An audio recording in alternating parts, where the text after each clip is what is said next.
Some people have said that this new NASA plan that has been administered is commercializing or privatizing the program. Nothing could be further from the truth. When I assume you privatize something, it means there are fewer government dollars, fewer government workers, and you come up with a better product.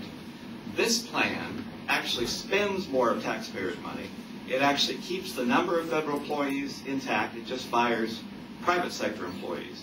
It does not produce a better product. What it simply does is take contracts currently going to the private sector to produce Constellation, which is a proven quantity, and shifting that money to other previously selected private sector contracts to produce something that is not a proven quantity. So this is not privatization. This is simply the government once again picking winners and losers. In this case, the NASA administrators have picked a loser over the winner, and that's wrong. That's simply wrong. I also want to give one other, the second thing is a different connotation to what this means. Oftentimes when we do naive and impulsive behaviors, there are unintended consequences.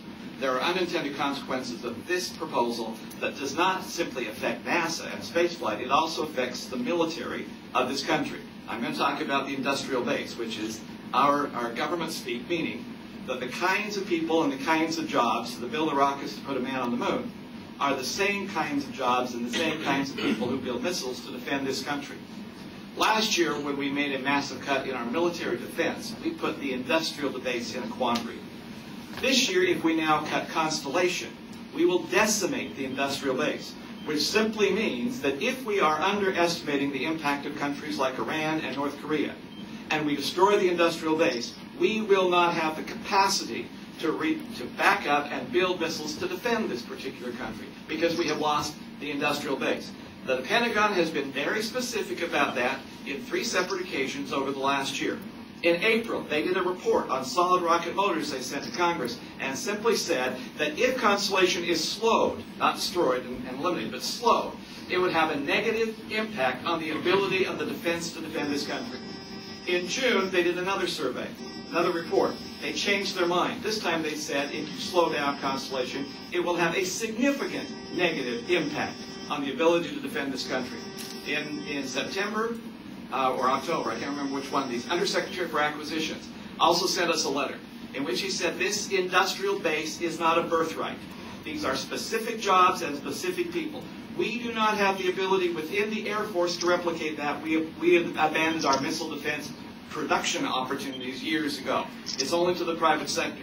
He said in his report that if you will lose these, you may never get them back. These are not easily found in the commercial system. This is not a spigot you can turn off, on and off. If you lose this, you may not get it back, which is why when we asked Secretary Gates if he'd had discussions with NASA, he had not.